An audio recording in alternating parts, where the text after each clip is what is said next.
저희가 알쓸신법으로 함께 하도록 하겠습니다. 박주희 변호사님과 함께 어쩜 이런 이런 생각이 좀 드는데요. 이야기를 좀 나눠보겠습니다. 어서 오십시오. 안녕하세요. 네. 옛날 단어 생각나요. 네 글자짜리. 무전취식. 네. 이런 거. 아, 그런 사람들이 또 있나 이런 생각이 들었는데 최근에 보니까 온라인에 피해를 호소하시는 글들이 굉장히 많다고요. 그러니까 말하자면 무전취식 먹고 튀는 거잖아요. 네. 그래서 먹튀 사건들이 많다고 하는데 얼마 전에 부산에서 한 커플이 먹고 그냥 가던데요? 네, 맞습니다. 네. 안 그래도 코로나 때문에 어려운 자영업자분들이 굉장히 많은데 막 이런 자영업자분들이 또 한 번 울리는 일이 그쵸. 바로 이런 먹튀 사건입니다. 지난 11일에 부산대학교 앞 식당에서 한국 여성 한 명이랑 이제 외국인 남성 한 명이 와서 술이랑 음식을 한 6만 원 정도 시켜서 먹었다라고 합니다. 그런데 계산을 하지 않고 유유히 이 식당을 나가는데요. 그 식당에서 녹화된 CCTV를 보면 네. 이들이 이제 나가면서 이쑤시개도 집어들고 나간다고 하더라고요. 그래서 이런 영상이 담겼는데 그게 얼마나 자연스러운지 네. 피해 업주는 이 영상만 봤을 때는 이 사람들이 한두 번 무전취식 해본 건 아닌 것 같다라고 하면서 유유히 나갔기 네, 때문에. 너무 자연스럽게 나왔기 때문에 그래서 굉장히 속상함을 토로했습니다. 네. 자영업 하시는 분들뿐만 아니라 연예인분들도 피해를 많이 입고 있다고 하는데 개그맨 정용국 씨 얼굴 보니까 누군지 알겠더라고요. 네. 곱창집을 운영하고 있는데 거기도 본인도 피해를 입었다고 올렸더라고요. 글을 보니까. 네, 그 정용국 씨가 본인이 운영하는 이제 SNS에다가 이런 피해 사실을 알리면서 알려진 건데요. 네. 이 정용국 씨가 운영하는 곱창집에 30대 남성 3명이 와서 한 약 12만 원 가량의 술과 음식을 시켰다라고 합니다. 그런데 이제 이들이 행색이 워낙 출애하지도 않고 외제차를 타고 왔기 때문에 네. 계산을 하지 않고 나갔는데도 이 정용국 씨 입장에서는 술에 취해서 깜빡했을 수도 있겠다라고 생각을 해서 오. 다시 돌아올 때까지 1시간 정도 기다렸다라고 합니다. 아, 잊어버리면 와서 계산해 주겠거니. 네, 너무나 자연스럽게 나가기 때문에 네. 그런데 1시간 정도 기다렸는데도 다시는 돌아오지 않았다라고 네. 합니다. 그래요. 예. 알겠습니다. 지금 말씀하신 것처럼 이런 피해들이 많이 발생하고 있는데 요즘에 그 배달앱 많이들 쓰시잖아요. 이제 그러다 보니까 먹튀하는 게 오프라인만 있는 게 아니라면서요? 가능한가요? 예, 맞습니다. 우리가 코로나 때문에 배달 앱으로 가지고 음식을 주문하는 일이 굉장히 일반화되면서 네. 이런 피해 상황이 이제 그 배달 앱을 통해서도 발생을 하는데 네. 우리가 배달 앱으로 음식 주문할 때 그 결제하는 방식이 두 가지잖아요. 네. 하나는 이제 앱에서 주문하면서 결제할 수도 있고 또 하나는 이제 음식을 받으면서 현장에서 결제할 수도 있는데 이런 현장 결제를 악용해서 이 먹튀 사건이 발생을 하고 있는 겁니다. 아. 네, 근데 이제 뭐 그런 거죠. 배달 업주에서는 음식을 조리해서 배달을 갔는데 네. 갑자기 현금이 없어요. 그러니까 제가 계좌이체 해드릴게요라고 하면 보통 이렇게 음식을 조리해서 간 입장에서는 뭐 업주나 아니면 배달원 입장에서는 계좌이체 해주겠다라고 하면 보통 다 그러라고 하시거든요. 그런데 그렇게 계좌이체를 하겠다라고 해놓고 이제 입금을 안 하는 거죠. 네. 아, 그런 일이 발생할 수 있군요. 근데 정말 아니, 근데 저는 그 계좌이체 해줄게요 하고 그냥 가신다는 것도 사실 그분들은 이제 그럴 거라고 상상을 못 하시는 네. 거잖아요. 그죠? 워낙 이 배달 자체가 이제 시간을 다투다 보니까 현장에서 이게 계좌이체 하는 것까지 보고 이제 이동하는 것 자체가 네. 너무 시간이 이제 촉박하니까 당연히 믿고 그럴 수 있겠다라고 하고 했는데 이런 피해가 발생을 하는 겁니다. 그러니까 일종의 사람의 선의를 이용하는 그렇죠. 거잖아요. 네. 예. 근데 요즘 같은 세상에 어떻게 먹고 돈을 안 주고 먹튀한다 이런 게 믿기지가 않는데요. 네, 뭐 예전에 뭐 먹고 살기 힘들 때면 정말 돈이 없어서 음식값을 지불하지 못하는 경우도 있는데 사실 요즘은 그런 경우는 많지는 않잖아요. 그런데 통계 수치를 들으시면 굉장히 놀라실 거예요. 그 3년간 경찰청에서 통고 처분된 무전취식 건수가 총 13,478건이라고 합니다. 뭐 신고된 것만 그렇다는 거예요? 신고된 게 아니라 통고 처분된 건수니까 결국엔 적발이 되어서 벌금 처분이 나간 건수가 13,478건이고요. 네. 실제 3년 동안 경찰청에 무전취식으로 신고된 건수는 28만 건입니다. 굉장히 많죠. 굉장히 많네요. 네, 보통 이제 1년으로 따지면 거의 10만 건이 넘는 건데 28만 건에 그친 이유도 작년에 코로나 때문에 이제 외식이 줄어들면서 28만 건에 그친 거지 만약에 코로나가 아니었으면 피해가 더 컸을 수도 있습니다. 네. 그러니까 실제로 먹고 그냥 돈 안 내고 가시는 분들이 굉장히 많았다라는 거고 또 가게에서 일일이 다 경찰에 신고하기 어려우시잖아요. 네. 그러면 신고를 안 한 것까지 하면 더 많을 수가 있는 거죠. 우리가 생각한 것보다 훨씬 더 많이 이런 일이 주변에서 벌어지고 있다 이렇게 보실 수가 있겠습니다. 아, 처벌이 약해서 그렇다. 뭐 그런 얘기들이 지금 계속 올라오고 있네요. 양심이 없다. 뭐 이런 댓글들도 올라오고 있는데 그러다 보니까 자영업자 사장님들이 요즘 카페나 뭐 커뮤니티를 많이 활용을 하시잖아요. 꿀팁을 서로 공유를 하고 있다고 합니다. 이 범인들이 도주한 후에 현장을 잘 보존하는 게 중요하다. 대처법 있으면 좀 알려주시면 좋을 것 같아요. 네, 맞습니다. 예. 가장 좋은 대처법은 이 작은 액수라고 하더라도 경찰에 네. 반드시 신고를 하는 겁니다. 아, 신고 반드시 해야 돼요. 그렇죠. 신고를 하지 않으니까 이제 사람들이 뭐 처벌도 낮고 뭐 신고도 안 하니까 그냥 넘어가는 건데 일단 신고를 하시는 게 가장 중요하고요. 네. 그리고 이제 두 번째가 현장 보존인데요. 이게 보통은 이제 이전까지는 무전취식 사건이 발생을 하면 뭐 식당 내 CCTV나 주변 CCTV를 통해서 이 범인들의 이제 그런 경로를 추적을 했는데 최근 들어서는 그 범인들이 사용했던 식기라든지 네. 아니면 음식병이라든지 물병이라든지 이런 데 남아있는 지문을 가지고 이 신분을 확인을 하고 있습니다. 어머. 네, 그렇기 때문에 무전취식 사건이 발생을 했을 때 바로 이 자리를 치우지 마시고 경찰이 올 때까지 그 자리를 보존하는 게 중요합니다. 네. 그다음에 이제 또 한 가지는 이제 식당 내 CCTV라든지 식당에서 운영하는 이 주차장의 CCTV를 확보를 하는 건데요. 중요한 건 CCTV가 이 서버 보관 기간이 따로 정해져 있어가지고 이게 따로 저장하지 않으면 일정 기간이 지나면 이게 자동 삭제되거든요. 네. 근데 수사라는 게 빨리 이루어질 수도 있고 더 늦어질 수도 있기 때문에 그래서 반드시 CCTV 같은 거는 별도로 저장을 해두시는 게 좋습니다. 예.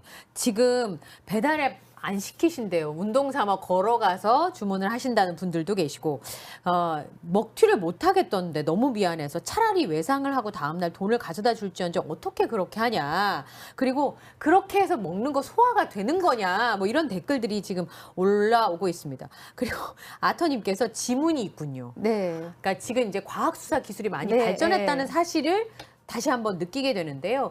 아까 이제 부산 사례도 말씀해 주셨는데 저는 못 잡을 줄 알았거든요. 그렇게 되면. 보통 CCTV가 있다고 해도 뭐 선명하게 찍힌 것도 아니고 하니까 근데 의외로 잡는 경우가 종종 네. 있더라고요. CCTV 영상을 캡처해가지고 만약에 범인의 얼굴을 알리고 싶어서 온라인 커뮤니티인데 막 올렸어요. 그러면 문제가 될까요? 될 수가 있습니다. 아. 뭐 네티즌 수사대들의 수사력으로 범인을 잡는 경우가 굉장히 많죠. 그런데 사실은 조심하셔야 되는 부분이 있습니다.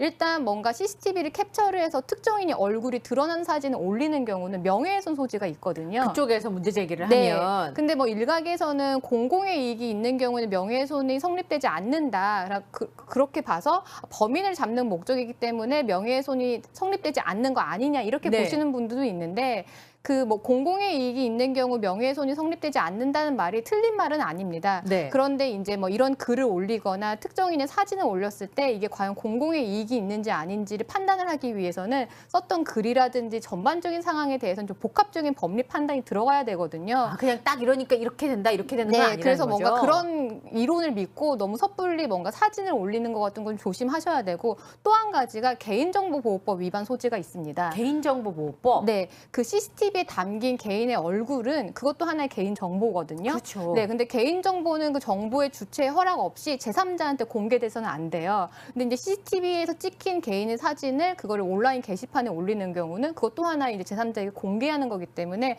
이건 역시 개인정보보호법 위반 소지가 있고요.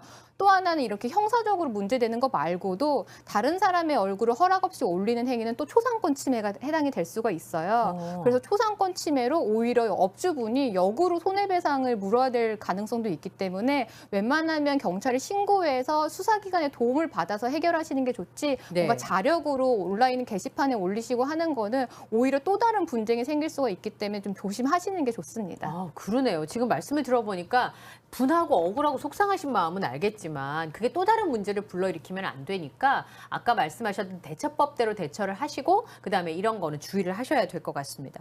근데 문제는 그렇게 해서 어렵게 범인을 잡았다고 치자고요. 근데 처벌이 너무 약하면 사실 그 피해 회복도 어렵고 또 나쁜 소문이 날 수도 있고 영업장에 대해서도 그러니까 실제로 처벌 수위가 어느 정도 되나요? 무전취식 같은 경우는? 네, 무전취식에 가장 기본적으로 적용되는 법조가 경범죄 처벌법입니다. 경범죄라니까 느낌이 별로. 네, 예. 맞습니다. 그 말 자체로 경범죄 처벌법에서는 10만 원 이하의 벌금에 처해지게 되는데요. 네. 그런데 또 한 가지 유념을 하셔야 될 게 뭐가 있냐면 사기의 고의가 인정되는 경우는요, 형법상 사기죄도 성립을 할 수가 있습니다. 오. 예를 들면 내가 지금 당장 돈이 없어서 네. 음식을 시켜도 음식값을 지불하지 못한다라는 건 충분히 알고 있음에도 식당에 들어가서 음식을 주문해서 먹는다거나 네. 아니면 처음부터 내가 돈을 낼 의사가 없이 들어가서 음식을 주문했거나 하는 경우에는 충분히 사기의 고의가 인정이 되기 때문에 형법상 사기죄가 되고요. 네. 사기죄는 10년 이하의 징역, 2천만 원 이하의 벌금에 처해지는 굉장히 중범죄입니다. 그래서 단순히 경범죄처벌법 말고도 형법상 사기죄가 될 수 있다는 것도 꼭 유념하시면 좋을 것 같습니다. 그렇긴 한데 이제 무전 취식을 한 사람이 잡혀왔어요. 근데 깜빡했어요. 돈이 없어가지고 내일 낼라 그랬는데 제가 못했어요. 이렇게 변명을 하면 어떻게 해야 되는 거예요? 대부분 다 그렇게 말씀하시죠. 아이고, 뭐 깜빡했다, 아니면 네. 뭐 일행이 계산한 줄 알고 나는 네. 나갔다라고 하는데 사람이 살다 보면 충분히 깜빡할 수는 있는데 전후 사정을 보면 이 사람이 정말 깜빡한 사람인지 의도적으로 돈을 내지 않고 나간 건지 네. 충분히 구별이 가능합니다.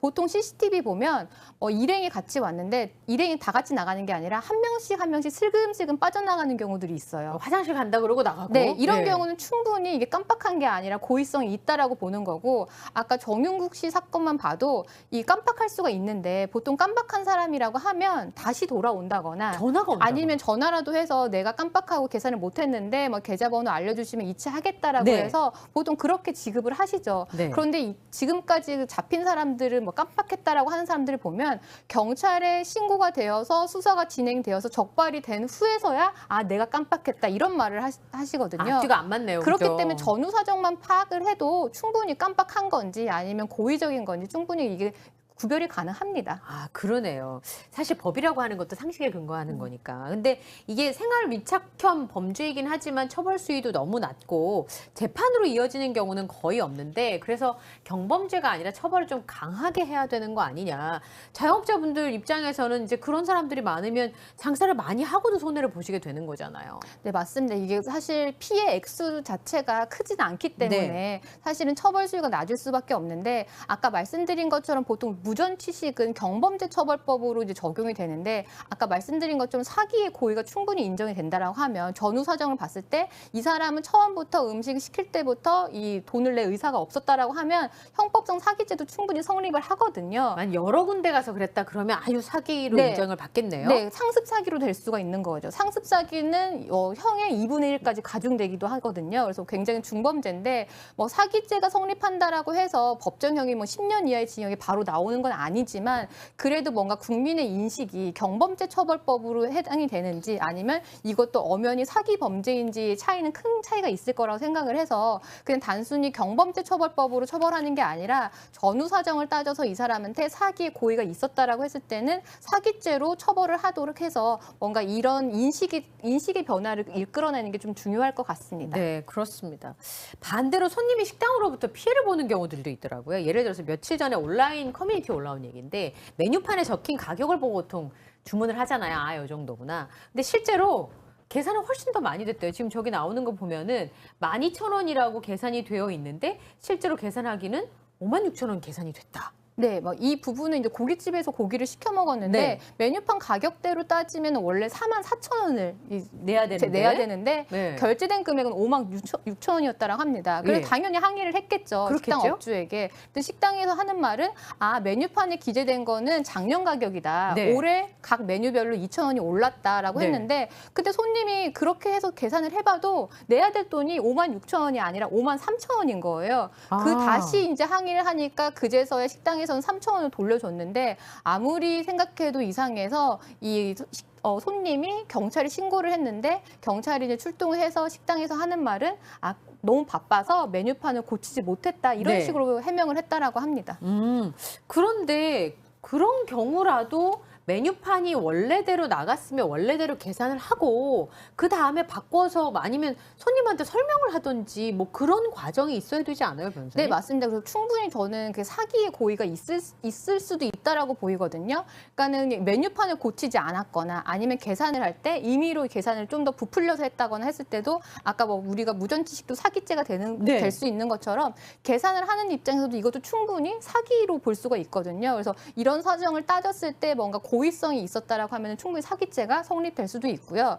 또 식품위생법상 메뉴판에 정확하게 기재를 해야 되고 그 메뉴판에 기재된 대로 계산을 하지 않으면 또 처벌을 받습니다. 그래서 네. 식품위생법 위반일 수도 있고 또 동시에 사기죄가 성립할 수도 있습니다. 그럼 손님 입장에서 예를 들어 메뉴판에 12,000원 적혀서 아까 손님이 계산하신 것처럼 44,000원이라고 알고 계산하고 먹었어요. 그런데 상대방의 가게 주인께서 아니라고 한 번도 설명을 안 했어요. 그러면 더 내야 될 의무는 없나요? 없는 거죠. 왜냐하면 메뉴판대로 받아야 될 의무가 식품위생법에 준수 사항으로 되어 있으니까. 있으니까요. 예. 메뉴판에 기재가 되고 기재된 대로 받아야 된다라고 식품위생법에 그 음식점들의 업주들이 준수 사항으로 그렇게 명확하게 기재가 되어 있습니다. 그래서 네. 그걸 위반을 하는 거는 그 책임은 업주가 지어야 되는 거죠. 그러니까 업주분의 입장에서는 그렇게 뭐 3,000원씩, 2,000원씩 거짓말하고 받으실 수도 있는 거니까 이제 그런 부분에 대해서 소비자가 충분히 문제 제기를 할 수 문제 있다는 제기를 할 거죠. 수가 있는 겁니다. 네. 근데 변호사님 말씀을 듣고 보니까 이런 부분들은 다 법적으로 문제가 되겠다. 이렇게는 처벌할 수 있겠다라고 생각이 드는데요. 이게 만약에 경찰에 신고하고 실제로 처벌받고 하는 데까지 시간 많이 걸리죠. 네, 맞습니다. 사실은 많은 업주들이 무전취식 피해를 당하시고도 신고를 안 하시는 이유가 그 돈이 안 아까워서가 아니라 경찰에 신고하고 또 수사에 협조하고 그리고 그거를 변제를 받는 과정이 너무 힘드니까 그러신 건데 사실은 그런 문화가 있다 보니까 그런 관행이 있다 보니까 이런 무전취식범들이 또 계속 성행을 하는 거거든요. 네. 그래서 이런 업주분들도 자영업자분들도 그게 번거롭다라고 하시더라도 본인의 권리를 충분히 행사를 하시는 게 전체적으로 이런 범죄가 근절되는 데는 하나의 일조를 할 수 있을 거라고 생각을 합니다. 네, 최근에 거 보니까 예전에는 정말 왜 1인분밖에 돈이 없어서 동생 데리고 들어와서 안 먹고 있으니까 부모님, 그러니까 이제 가게를 운영하시는 분이 1인분인데 2인분처럼 네, 주거나 뭐 이런 경우는 있었는데 최근에 그 CCTV에 등장하시는 분들은 어려워서가 아니라 그냥 그러는 것 같아요. 네, 맞습니다. 아까 정윤국 씨 사건만 봐도 그 무전취식한 30대 남성의 행색이 굉장히 추리하지가 않고 오히려 되게 멀쩡했다라고 해요. 그리고 의심을 안 하는 거잖아요. 네, 그리고 고급 외제차를 몰고 왔고 그렇기 때문에 이분들이 돈이 없어서 무전취식을 하는 게 아니라 악의적으로 이렇게 하는 거기 때문에 그래서 당하는 업주 입장에서는 더 속상할 수밖에 없는 거죠. 정말 어려운 분이라고 한다고 하면 업주 입장에서도 뭐 이해를 할 수가 있겠지만 그런 게 아니고 사실 코로나 때문에 더 어려운 사람들은 자영업자들인데 네. 그런데 또 다른 피해를 또 입으시는 거니까 이중으로 이 고통을 호소하실 수밖에 없는 거죠. 네. 참 너무한다 싶은 생각이 네, 좀 맞습니다. 들어요, 변호사님. 아까 네. 말씀하신 것처럼 법적으로 처리를 하려면 시간도 많이 걸리고 또 이제 영업장을 운영하시는 분들은 그런 걸 하기가 네. 좋지 않은 소문이 날까 봐 걱정을 하시는데 이런 일은 좀 없어야 되겠습니다. 오늘 알쓸신법은요, 박주희 변호사님과 함께 무전취식과 관련된 이야기를 좀 나눠봤습니다. 오늘 말씀 고맙습니다. 감사합니다. 네.